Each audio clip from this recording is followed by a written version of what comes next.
Well, so we watched as you were asking the people, streaming by you, where you're from, Senegal, Mauritania, whatever. And they're all on their way to Los Angeles, Baltimore, Columbus, Ohio. I heard one there. So how many of those buses, and this is just Tucson, as I pointed out to people, this is one medium airport in one medium city. How many other airports and cities are seeing this? How many buses a day just there in Tucson?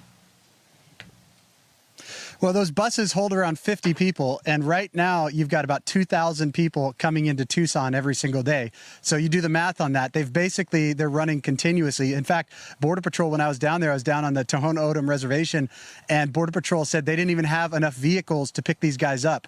So they are, and the most important part of all this, it's not even the ones that we're seeing. It's not the people that are turning themselves in, claiming fake asylum, that we're shipping all over the country. It's the ones that we're not seeing, because Border Patrol is not on the border anymore. They are not securing these areas. All of Border Patrol resources. I was there for 6 days, and I did not see a single Border Patrol agent on the line out in these areas where the cartel run their drugs. They run the people that don't want to get caught. They run potential terrorists. Those areas are completely wide open. So where you have 2,000 people coming through that are just being shipped up to your neighborhoods, you have thousands more coming through that we have no clue who they are, where they're coming from, and what their intentions are.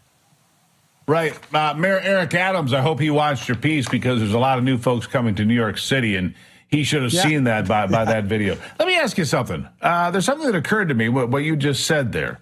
Because in New Mexico and Arizona, you have big Indian reservations. White Mountain is the Apache reservation. In Arizona. It's big. The Zuni reservation sits right on the Arizona-New Mexico line. What do the reservations do when these illegals come parading across their land? Because they have historically been quite sensitive about people just crossing into the reservation without permission. What do they do? Yes. Sadly, it's interesting, because if you're a journalist, they will escort you. If they catch you filming, and I actually got footage down on there when we had 1,500 illegals just come across and turn themselves in. If they catch you filming, they will actually escort you off the reservation. What's interesting with the Tohono O'odham Reservation, it's the only binational reservation in America. It straddles Mexico and the United States in Arizona, and it's actually goes into Mexico. So the tribal members can go back and forth from the United States into Mexico at will.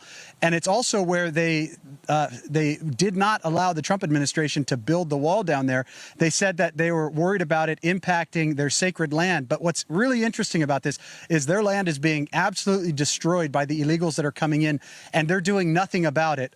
From speaking to some of the folks, especially some of the law enforcement down there, it's basically known that many of the tribal members are working with the cartels, that they're profiting off of this, and sadly, they're potentially doing nothing to stop it, because there's so much money to be made on it. It's also one of the areas in the country where more children go missing than anywhere else.